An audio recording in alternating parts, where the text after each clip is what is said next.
Well, good morning. My name is Kenny Polcari, and I am your host of the party. And today is Tuesday, April 18, 2023. And here are the things you need to know. Well, it is tax collection day here in the United States. And in case you were unaware, you have until 11:59 p.m. tonight to get that little postage stamp on your envelope. And then you do what you want. Now, yesterday, Charlie Schwab reported, and they did not disappoint. State Street, on the other hand, they apparently missed the pre-announcement memo, and investors were not happy. Yesterday, we saw treasuries rise, the dollar index rose as well, and that put some pressure on the commodity complex. There's lots more earnings ahead today, and there's lots of Fed speak all week.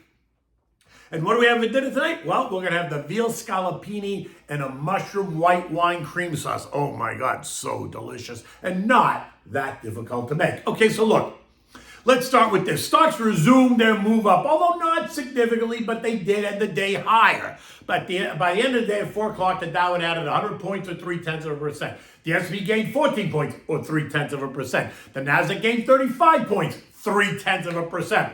The Russell, though, was the clear winner, tacking on 22 points or 1.2%, while the transports added 73 points or just over 0.5%. It was the tale of two cities, or two stocks yesterday, Charlie Schwab and State Street.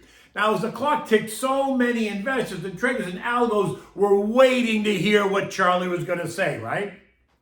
Especially after the beating that it has taken ever since the Silicon Valley Bank collapsed, and one that investors are watching very, very closely. And as far as I'm concerned, they did not disappoint. They reported 93 cents a share versus the estimate of 90 cents a share. They reported a revenue increase of 10% or $5.12 billion. Net income up 14% year over year of $1.6 billion. Bank deposits coming in at $325.7 billion. Total new assets were $150.7 billion, up 25% year over year and well ahead of the $114.4 billion estimate. Total client assets of $7.58 trillion with a T. They increased their quarterly dividend by 14% to 25 cents a share. They paused their buyback program in light of the expected regulatory uncertainty that lies ahead. And if that uncertainty never materializes, then I expect they're going to reinstate it. First quarter money market funds up 150%, totaling $358 billion versus the $143 billion last year. And that makes perfect sense. Why? Because money markets are now paying better than 5% guaranteed. So of course there's more money in those funds. Now look, they had taken Charlie Schwab down 40% in 4 days back in early March when the VC community was creating hysteria all over the place for reasons that I'm not sure I still understand. Why? Because Charlie Schwab was not Silicon Valley Bank. Nor was it in the same category as Signature Bank. Nor was it Credit Suisse. But when the hysteria starts, it starts. And like any other hysterical situation, it barrels out of control until cooler heads prevail.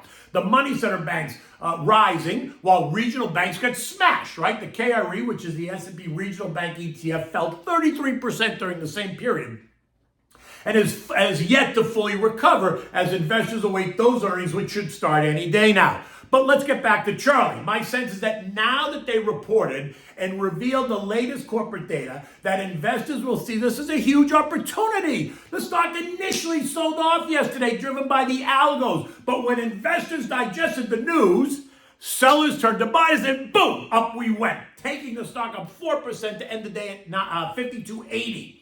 There are currently 17 street analysts that have it rated as a buy, 7 on hold, and 1 as a seller. I'd like to know who that is. He's going to be out of a job pretty soon.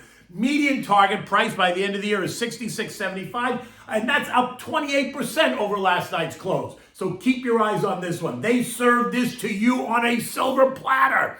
The hysteria in Charlie Schwab was a mistake, in my opinion. Just saying. Now, State Street, on the other hand, one of the largest custody banks in the United States, was not so lucky. The stock got slammed. Deposits dropped by 5%, which is not a disaster. They missed their earnings and reported $1.52 versus the expected $1.68. And they took the stock down 9.2%. And why? Because remember what I said last week. Any company that knows that they're going to miss the estimate significantly must forewarn. Because if they don't, investors are not going to be happy. And yesterday, guess what? Investors weren't happy. It closed at $80.03 on Friday night, and it opened at $67.07 yesterday morning. That was down $13 on the opening trade. Ouch. But apparently, the C-suite didn't get the memo about the pre-announcing idea. I guess that's never going to happen again. The action in State Street took some of the other custody banks down with it. Bank of New York Mellon lost 5%, and Northern Trust was down 2.5% in sympathy. Now, economic data yesterday revealed that manufacturing activity in the Empire State, New York, made a stunning reversal, going from negative 24.6 to a positive 10.8. when the expectation was for it to go to negative 18. This was the first time in 5 months that we saw new orders and shipments go snap back and go positive in that region of the country. So that's a positive.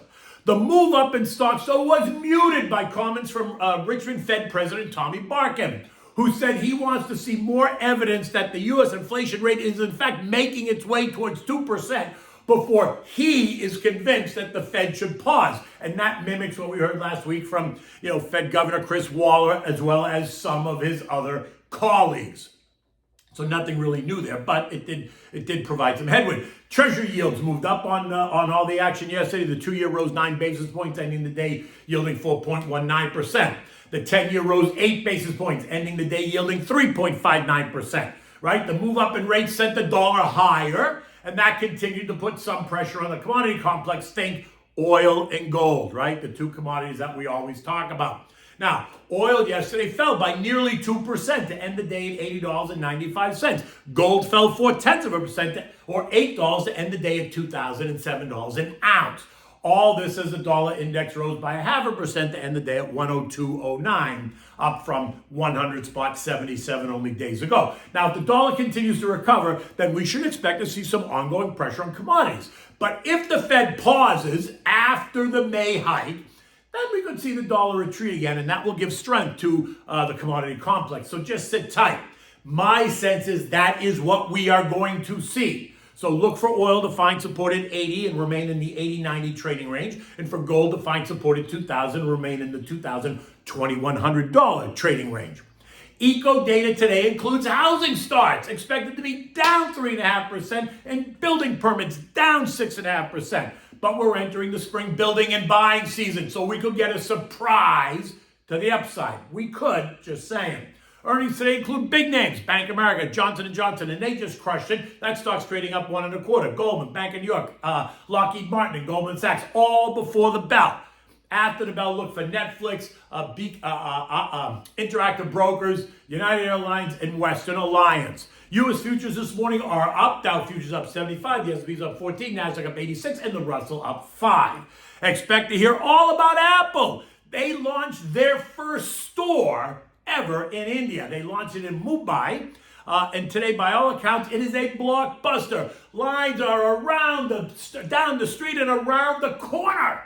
Indian consumers are now ready to get on board. A second store is due to open in the capital of Delhi on Thursday. Timmy Cook, CEO at Apple, is opened the doors this morning, welcoming all the customers first, saying, India has such a beautiful culture and incredible energy, and we're excited to build on our long-standing history in India. In addition to opening the store, Timmy's aiming to boost sales and manufacturing of iPhones in India in a very clear message to Xi Jinping and China. In addition, the new Apple store is completely energy efficient, dedicated solely to solar energy, with zero reliance on fossil fuels. They are running on 100% renewable energy. Bravo for Timmy Cook and all Apple shareholders. Apple's quoted up $1 or 0.5%. And as an Apple shareholder, I think that's great. Good work, Timmy. Now, while it's all about the earnings, we're going to hear about China GDP. That's if you believe anything that comes out of China. And you know how I feel about that, so I don't, but whatever. Fed Governor Michelle Bowman, she's going to be discussing digital currencies. Later in the week, we're going to hear from a range of other Fed heads, right? Johnny Williams, Austin Goolsbee, Chris Waller, Patty Harker, Loretta Mester, Rafi Bosnick, and Lisa Cook. And they're all talking their books, right? Who's talking digital, who's talking Fed policy, who's talking monetary policy, who's talking interest rates, Fed, inflation, whatever.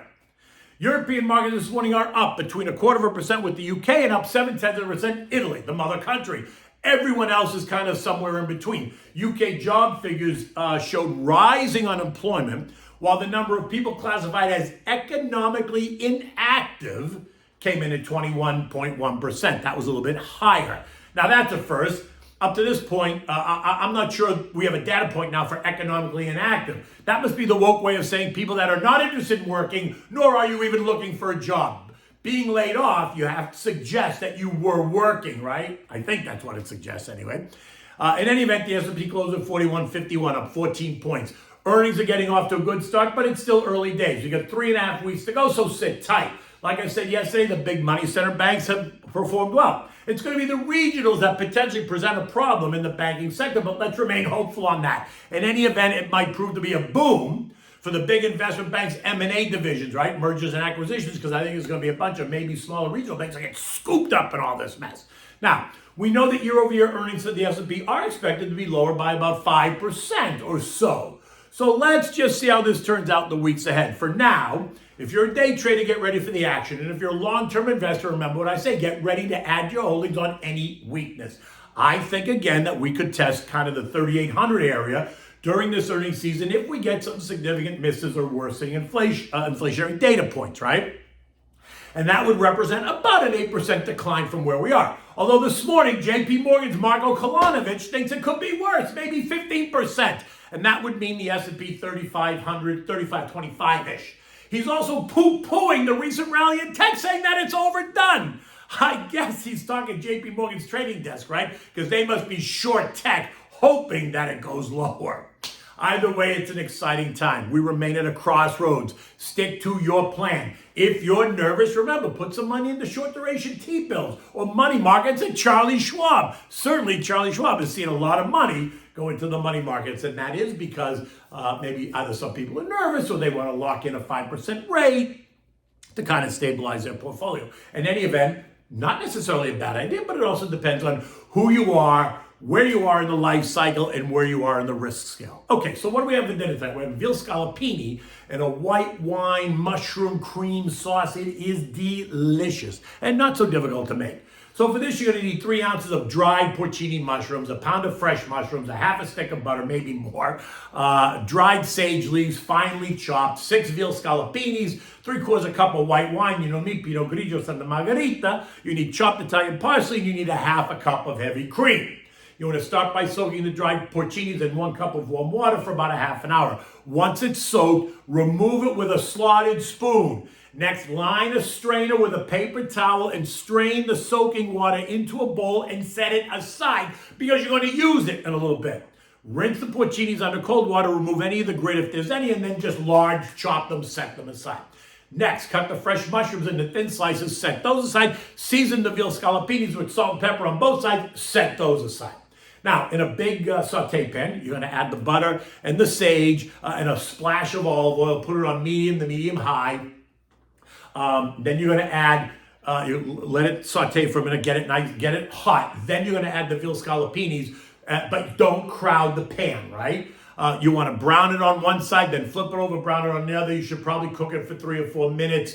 You want them pink on the inside when you take them out of the pan. Now you're going to add the wine, bring it to a boil. After about 30 seconds ago or so, take the veal out, put the veal on a plate, continue to steam the wine, right? Scraping the bottom of the pan until all the wine is evaporated.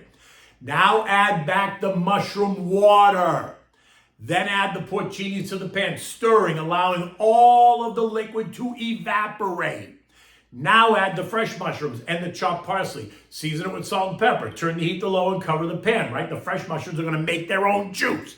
Now, after a while, keep cooking them, stirring them every once in a while, then take the cover off and let the juice evaporate.